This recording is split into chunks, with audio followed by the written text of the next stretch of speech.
Morning बच्चों, 9th और 10th दोनों क्लासों में उपसर्ग और प्रत्यय आते हैं। हिंदी व्याकरण शब्द रचना के तत्व आज हम आपको पढ़ा रहे हैं, जिनमें 3 नंबर के उपसर्ग आते हैं। उपसर्ग पढ़ेंगे।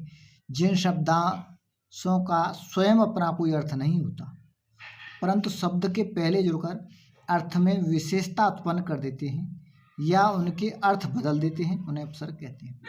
उपसर्गों का प्रयोग स्वतंत्र रूप से नहीं होता, वे किसी शब्द के पूर्व प्रयोग किए जाते हैं, जैसे संभव, संहार, संचय। इनमें सम उपसर्ग है। वह भव, हार, चय शब्दों से पहले जुड़ा है। हिंदी में 3 प्रकार के उपसर्ग होते हैं: संस्कृत उपसर्ग, हिंदी के उपसर्ग और उर्दू फारसी के उपसर्ग। संस्कृत के उपसर्ग हम आपको बता रहे हैं, जैसे आ, अधिकार, आ शब्द से बने शब्द हैं। आपसर्ग से अनाथ, अविश्वास, असुविधा। प्रा से प्रख्यात, प्रमुख, प्रहार। परा इसका अर्थ है उल्टा, पीछे। पराजय, पराभव, पराक्रम। इसी तरह से अप है अपकार, अपवाद। इसी तरह से आप अनु पढ़ेंगे, अनु माने पीछे, अनुपस्थित। समाने प्रतीक, अनुगमन, अनुभूत। इस तरह से आप संस्कृत के उपसर्ग देख रहे हैं, जो शब्द के पहले लगते हैं। जैसे अब है, अब माने हीन या नीचे, अवतार, अवसान, अवगुण। अब आपको हम हिंदी के उपसर्ग बता रहे हैं। हिंदी के उपसर्ग हैं अध। अध मीन्स आधा, अधपका, अधमरा, अधजला, अधखिला। इसी तरह से दो, बुरा या हीन, दुकाल, दुबला। बिन, बिन देखा, बिन ब्याहा, बिन समझे। इसी तरह से निर मीन्स बिना, निरपराध, निर्भय, निर्दोष, निराभिमान, निराकार। इसी तरह से कुछ उपसर्ग इधर हैं उर्दू उपसर्ग। उर्दू उपसर्गों में आप देखेंगे अन, अभाव या निषेध, अनपेक्षित, अनमोल, अनजान, अनबन, अनदेखा। खुश मीन्स अच्छा, खुशबू, खुशकिस्मत, खुश मिजाज, खुशहाल। इसी तरह से गैर, विरुद्ध या अभाव, गैर जिम्मेदार, गैर हाजिर, गैर कानून। इस तरह से हमने आपको उपसर्ग बताए। इसी तरह से आप स्वर्ग देख रहे हैं, ना, बे, बद, बदनाम, बदकिस्मत, ला से लावारिस, लापरवाह, सर से सरपंच, सरताज, हमसे, हम मीन्स समान, हम उम्र, हमदर्द, हम पेशा, हमराज, हम सफर। अब आप प्रत्यय की तरफ ध्यान देंगे। दूसरा है प्रत्यय। शब्दांश, जो शब्दांश शब्द के अंत में जोड़े जाते हैं। उपसर्ग और प्रत्यय में आप अंतर समझेंगे।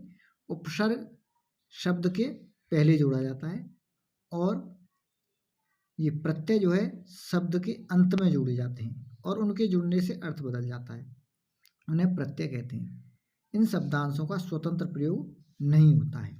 प्रत्यय के प्रकार हैं कृत और तद्धित। कृत प्रत्यय जो शब्दांश धातु के बाद लगाए जाते हैं, कृत प्रत्यय कहते हैं।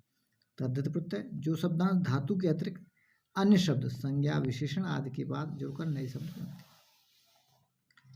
प्रत्यय और उपसर्ग में तो अंतर हमने बता दिया। प्रत्यय शब्द के अंत में जोड़ा जाता है, उपसर्ग शब्द से पहले जोड़ा जाता है।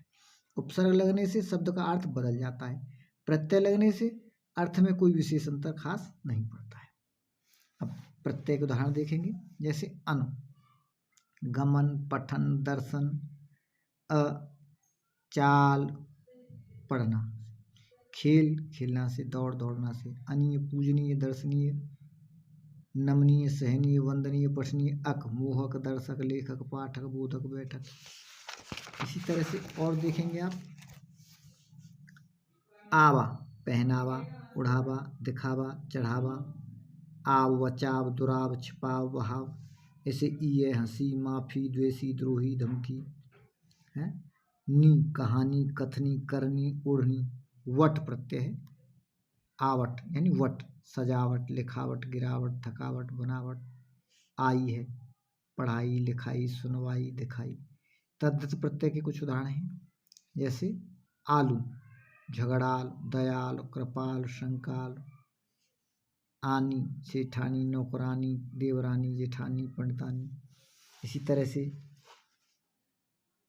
इन, नवीन, प्राचीन, कुलीन, ग्रामीण। ऊ बाजारू, गंवारू। कार है कलाकार, स्वर्णकार, चर्मकार। वार है उम्मीदवार, कसूरवार। ता प्रत्यय सुंदरता, सज्जनता, दुर्जनता, मधुरता, महानता। त्रय प्रत्यय है यत्र, तत्र, सर्वत्र, एकत्र, अन्यत्र। इस तरह से ये प्रत्यय हैं, इनको आप पढ़ेंगे और शब्द बनाने का प्रयास करें। जैसे पा प्रत्यय है तो बुढ़ापा, अपनापा। पन प्रत्यय है बचपन, लड़कपन, भूलापन, बड़प्पन और पागलपन। तो बच्चों इसी तरह से हार प्रत्यय है राखनहार, चाखनहार।